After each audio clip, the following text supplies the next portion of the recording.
Hi, I'm Joe Chili. Mornings from 7 to 9 at Buffalo's oldie station, the Big Weck.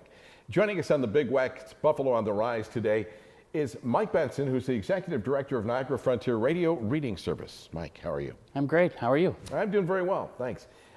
Start off by telling us, I mean, it's kind of descriptive in itself, but what is the radio reading service? We're an audio information service. We basically read for people who can't, so people who are blind or have a print disability or a visual impairment. So we read the Buffalo News and all the weekly papers, all the daily papers, magazines, best-selling books for people who can't. And where do you get people to do this for you? We've got at least 140 volunteers who come into our studios every week to record these materials for us, because we're a 24/7 radio station, so we're on nonstop.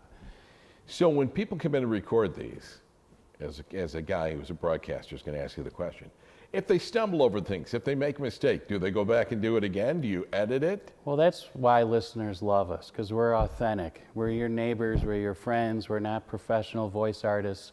So we're people that we're sitting next to you on the couch, reading a book or reading a paper.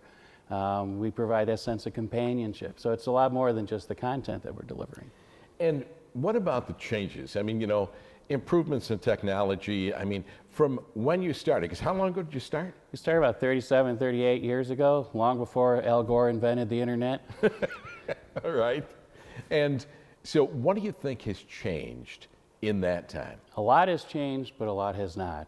Back then, there were audiobooks, but they were on cassettes, and they came in huge books with 8 or 10 cassettes for a book, and there wasn't a lot of variety. There were no screen readers because there was no computers or internet or anything like that. So our radio station was the only way for people who were blind to get delivery of news and information. Today, there's the internet, there's screen readers, but they're not quite the same. Some screen readers are kind of robotic. If they're reading a passage, they'll stumble if they reach a graphic or a picture or something like that. They certainly won't describe the picture. So it's still important for a service like ours to exist. But this isn't done live, it's recorded?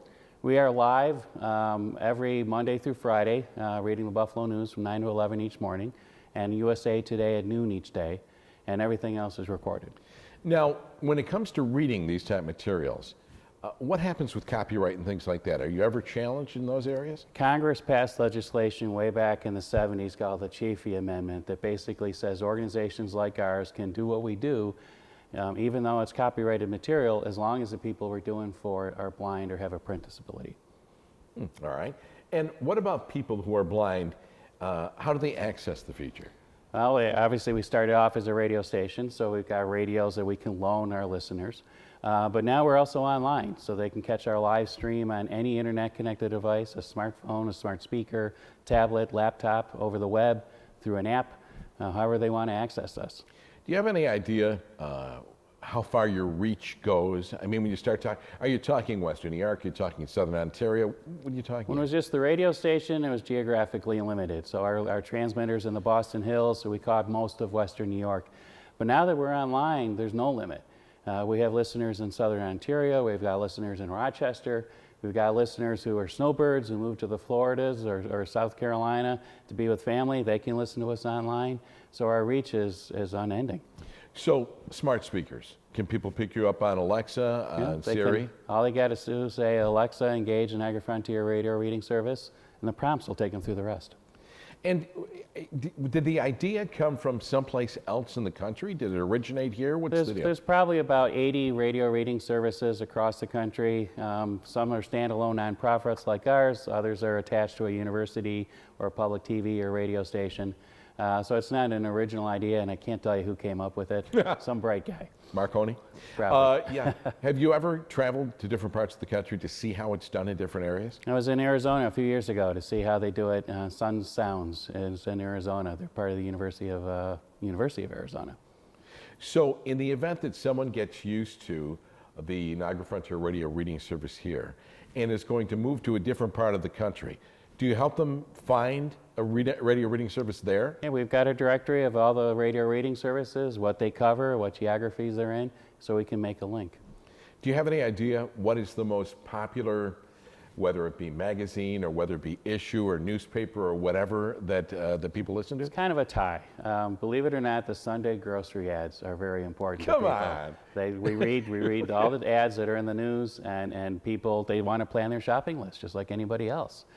So that's very popular. The Wall Street Journal is popular online because it airs on the radio at 11 o'clock at night, but online they can get it on podcast anytime. So that's pretty popular. Obviously the Buffalo News, we read the Challenger and the Criterion and a lot of weekly papers.